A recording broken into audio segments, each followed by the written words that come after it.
Hey there, it's Jason Gorman from Codemanship with a video about the test pyramid for C# developers. So in a previous video, we looked at the process of continuous integration and talked about this practice of continuous delivery, of making sure that our code is always shippable if the customer wants it. And we were using a continuous integration server, a cloud-based solution called Circle CI, to build and test the code that we're checking into our repository on a frequent basis. Basically, every time someone checks in, it checks out the code or checks out a copy of the code, builds it and tests it, so that we can be confident that what we've got in the repository actually is shippable, it does work, and also so that we can rule out any potential configuration differences. So we get what's called a corroborated build. We see it work on a different machine. And it's important that we're able to do that as many times a day as we need to make sure that our code is always shippable. Now, that means that there's a very important number that we have to pay attention to when we're building our software. And that's that number that I've highlighted there, the duration of the build. How long does it take to build and test this code? And the bulk of that number, usually, as our software starts to grow, is taken up by running the tests. That's usually what takes up the bulk of the build time. So it's very, very important that our tests run as quickly as possible. And therefore, it's very important that the majority of our tests are fast running. So we're going to talk about how we optimize our test suites to make sure that they run as quickly as possible. So I've got a little PowerPoint slide here, as you will see. If we organize our test suite in terms of execution time, what we're aiming for is to have a sort of a pyramid shape, a right way up pyramid, if you like, where the base of the pyramid, the bulk of the tests, run as quickly as possible. And those would be what I would refer to as unit tests, but what I mean by that is tests where everything is happening in memory. So there are no external dependencies to these tests. They're not reading from databases or talking to web services or anything like that. So fast running tests. And then fewer tests would be what I call integration tests, tests that involve those external dependencies, other parts of a system, for example, the database, the file system, web services, and so on. And then finally, the smallest number of tests would be what we call system tests or end-to-end tests, for example, browser-based tests. And we'd want to have as few of those as possible. So we're aiming as much as possible to test all of the logic of our code using these fast-running unit tests, tests that do not involve external dependencies. Let's give an example here. Let's say we have an application that calculates mortgage repayments for a mortgage application. We could write a test using Selenium WebDriver that actually tests that the calculation is done correctly through the browser. So we actually submit a mortgage application and we get a response from the web server, and we look at the web page and we take the number out and we say, is that number correct? But that fails to separate the concerns. Whether or not the number is displayed correctly on the web page has got nothing to do with whether it's the right number, whether the calculation is done correctly. Ideally, we'd want to be able to test the calculation without having to go through that whole call stack, without having to go through the whole technology stack. So we would write a unit test, a test that actually calculates the part of the software that actually does the calculation without any of those external dependencies, like a web server, for example. So we're aiming to test as much of the logic as possible, ideally all of the logic, using unit tests. And as we'll see, that means the implication there is that that logic needs to be unit testable. It needs to be get-atable in that kind of way. But there are other things we need to test as well. We're going to need some tests that check the contracts, the conversations, if you like, between different parts of our system, between our middle tier and the database, or between our web service and someone else's web service that it uses, to make sure that those conversations are happening correctly, that we're obeying the contracts of that interaction. So we will need some tests, but we'd like to have far fewer of those. And finally, well, what's left to test? If we've tested all the logic of our code using unit tests, without those external dependencies, we've tested that the interactions between the different dependencies are happening correctly using integration tests. What's left to test? Well, we can test the configuration of the system. Basically, when we put it all together and we deploy it onto that target machine, does it actually work? Does it all hang together as a complete system? So we're testing the configuration with our system tests, not the logic. We're not testing that the mortgage is calculated correctly. we're testing that when we put the mortgage calculator and the database and the web services and the web server and the browser and put it all together, that it all works as a complete system in our target environment. So we would aim on a typical application to maybe have thousands of unit tests. So thousands of tests that run quickly in milliseconds or less each. So they're the base of our pyramid. And then maybe we might have a few hundred integration tests, so an order of magnitude less tests that actually involve external dependencies that are testing those interactions between the different parts of the system. And then finally, we might have a cherry picking of just a few dozen user journeys, for example, just to make sure that when we put it all together, we built a real system. So we would think about what tests at a system level we might choose to retain. Those might be those customer tests that we agreed with our customer, for example, just to make sure that when we put it all together, to use a driving analogy, when our unit tests test the components of the car, the integration tests assemble those components together and check that they talk to each other correctly, for example, that the radio works inside the electrical system of the car. And then finally, we stick the key in the ignition, we start the car and we take it for a spin. And those are our system tests, just to check that we built a working car. So that will be a right way up pyramid, with the bulk of the tests at the base of the pyramid being fast running. Now, what can happen, and I've seen a lot of teams get into this situation, is they end up with an upside down pyramid. So for example, I've got one client who'd written thousands and thousands of tests that were essentially browser-based tests. So they're exercising the whole technology stack, including the database and other dependencies. So every question they wanted to ask about the logic of their code, they were going through the browser to ask that question. And that ended up with a test suite that took roughly 24 hours to run. Now, if your test suite takes 24 hours to run, you can forget continuous integration and you can forget continuous delivery. But it also means that it's going to be very hard to do things like refactoring. So it's actually going to be really hard to keep your code maintainable if it takes a very long time to run your test after each refactoring. What ends up happening, of course, is people then do hundreds of refactorings and then run their tests overnight and find out what they've broken. And if you remember the old studies about the cost of fixing bugs, if you're discovering bugs that you introduced yesterday, the following day, then you're going to have to go back. It's a much bigger deal to fix those bugs and it costs exponentially more to fix them. So you end up wasting an enormous amount of time fixing bugs because you're not discovering them until it's too late. And of course, you're introducing lots and lots of bugs in between test runs because there's just so much scope to break it without knowing you've done that. So that metric of how long does it take to run our tests is a vital metric for maintaining the pace of development. It essentially dictates, if you like, the metabolism of your development team, your whole development process. And if your tests are slow, your delivery process will have a slow metabolism that will create all kinds of problems.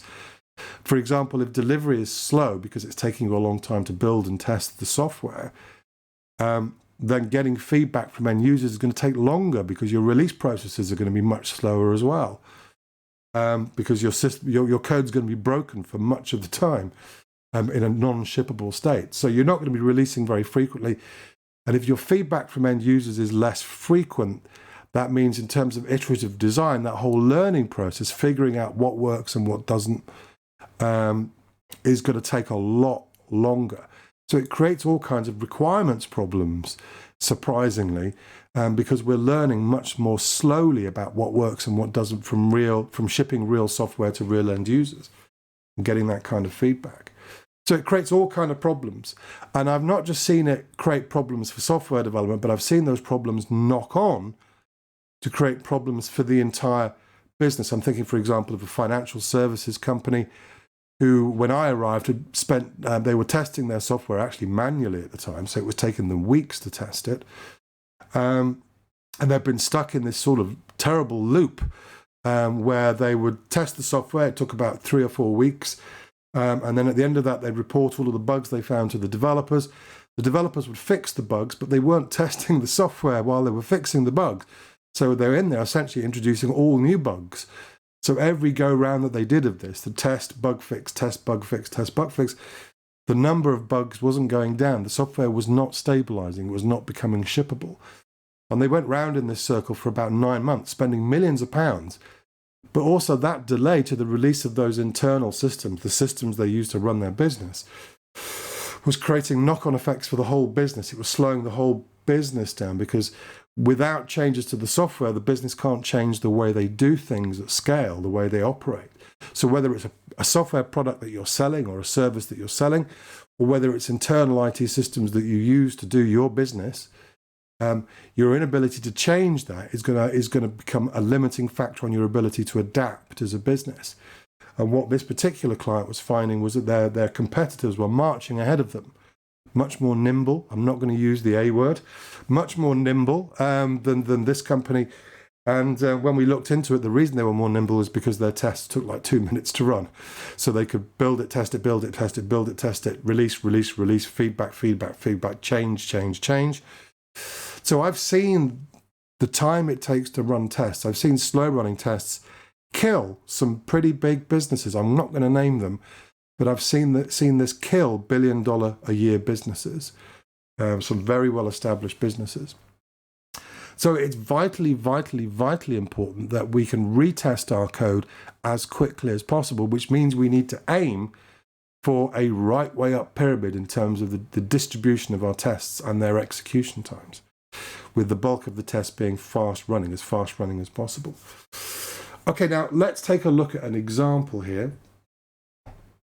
So I've rigged up a little bit of code here, just a tiny little project that calculates prices for movie rentals based on the IMDb rating of that movie. The Internet Movie Database is a repository of all sorts of information about pretty much every movie and television show and actor and director and writer you can think of.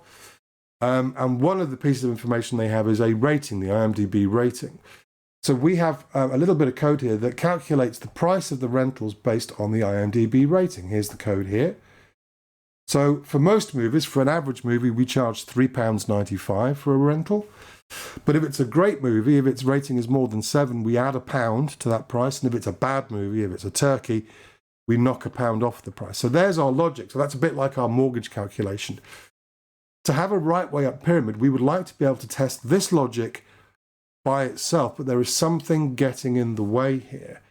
And that is this code. This is an external dependency,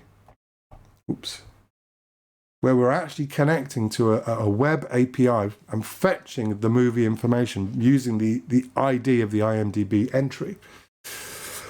So we're actually connecting to a web service, and that's going to slow everything down. Now, I've put together a little test harness here. Here's our command line program.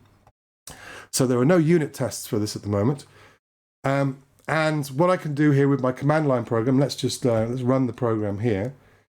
So I think I've got a little bit of copy pasty that I can do. There we go.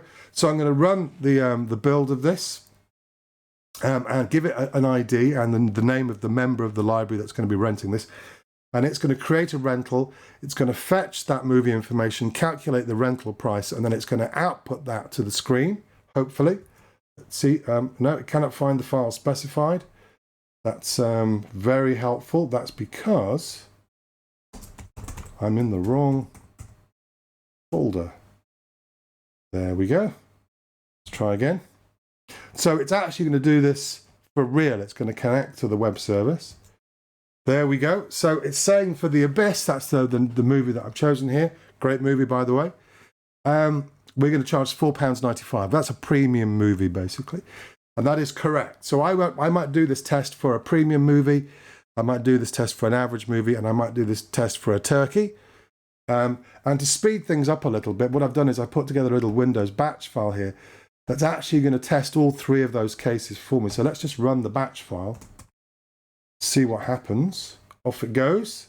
Now that looked fairly quick, but what I've also done is I've just rigged up a little thing there that illustrates the start time and when did we start running this little test and the end time. So those 3 test cases started at 8:35 and 26 seconds. Yes, it is the morning here. And ended at 8:35 and 1 second, 0.11. So it's taken nearly a second, about 0.9 of a second roughly, 0.85 of a second, to run those 3 tests, or 850 milliseconds for 3 tests. Now, this is very, very simple. Now, imagine this is real software, and there are thousands of these tests, thousands of cases we might need to retest. And extrapolate out. If each of our tests is taking, say, 300 milliseconds to run using this web service, then our test suite could end up taking hours to run. And this is a position I see many, many teams in. So the problem, again, is this. And we need to go back and think a little bit about our modular design principles here. So we're breaking a number of modular design principles. The first and the key principle that we're breaking here is that modules should only do one job. The problem here is that our price method, apart from being static, which we'll talk about in a minute, our price method is doing two distinct jobs here. It's calculating the price and it's fetching the information. So we've broken a key principle here, and we're now going to get an object lesson, if you'll forgive the pun, in why the single responsibility principle is so very, very important for the unit testability of our code. What we want is we want a module that just calculates the price given the information about the movie. So the first thing we need to do is to split these jobs apart so that essentially we've got one object that calculates the price, the pricer, and another object that fetches the movie information. So I'm going to pause the video here. And what I'm going to do is I'm going to refactor this code so that we're obeying our modular design principles. We'll talk a little bit about that in a second. And refactor this so that it's possible for me to effectively stub this code so that we're not actually connecting to the IMDb API. We're actually just returning a hard-coded set of movie information, a hard-coded title and a hard-coded IMDb rating for the purposes of unit testing. So in the refactored version of this code, I've actually split up the code that's connecting to the web service from the code that's calculating the price of the rental, as we can see here. And this object that connects to the Internet Movie Database is being injected into the pricer from the outside using this interface, iMovieDB, that's all nicely abstracted away, which means that I'm in a position now to write unit tests. Let's take a look at some unit tests here that are using a stub version of that, essentially, that just returns a hard-coded rating. All we need to know is the rating. And each of these tests that I had in my original batch file there is sort of reproduced, not in terms of the exact details, because it doesn't actually matter what the IMDb ID of the movie is now. It only matters what we say the rating should be. So we're ignoring that. It's not important. That's the important bit for this particular test, and we've isolated that logic so we can test that the right price for the rental is being calculated. And I can run these tests very, very easily. Let's run them all now. So they're all passing, and notice how long, if you take a look down here in my little window, how long they take to run. It's just 16 milliseconds. Quite a lot of it will be just spinning up NUnit and etc, etc. So the actual tests themselves probably may be taking a millisecond each to run, because it was 13 with one test and 16 with three. So if we had thousands of these, we could probably run them in seconds rather than hours. So we gained a massive improvement in our ability to test the logic of our code by abstracting away, by separating out that external dependency. So now our code is kind of obeying the principles of modularity. Each of our modules is only doing one job, and they are swappable by dependency injection. They're interchangeable in this very easy way, which makes them very easily unit testable. It also means, from a design point of view, we can replace IMDb with a different source of movie information, for example, let's say Rotten Tomatoes, and we wouldn't have to rewrite our internal logic. So it's a double win here. But very importantly, it means we can now unit test our logic very, very quickly. And that means that our test pyramid is going to end up the right way up. If we end up with an inverted pyramid, a pyramid that's upside down, where the bulk of our tests are, for example, system tests or integration tests, then we've got a real problem. So I'm going to stress again, this is very, very important. This is kind of critical to our ability to achieve continuous integration and therefore to achieve continuous delivery.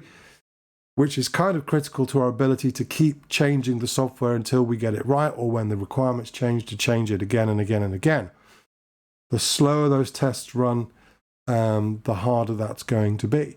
And I'm not kidding. I've seen this kill some big businesses. So it's a very, very important thing to get right. And the way to get it right is to architect our code so that it is easy to unit test. So those modular design principles are super, super important. So there you go. That's the testing pyramid. It's a critical subject. It's something that not a lot of developers think about very much, which is unfortunate. So if you've got slow running tests, you need to be looking at the architecture of your code. And you need to be thinking in terms, particularly in terms of the modularity of your code, how easy it is to test one thing without necessarily having to include other things like external dependencies. And once we get these unit tests, it makes life a lot easier. I can just test this over and over again. For example, if I want to refactor my internal design, which I do, then that's going to be a lot easier. So it makes life a lot easier for all sorts of reasons.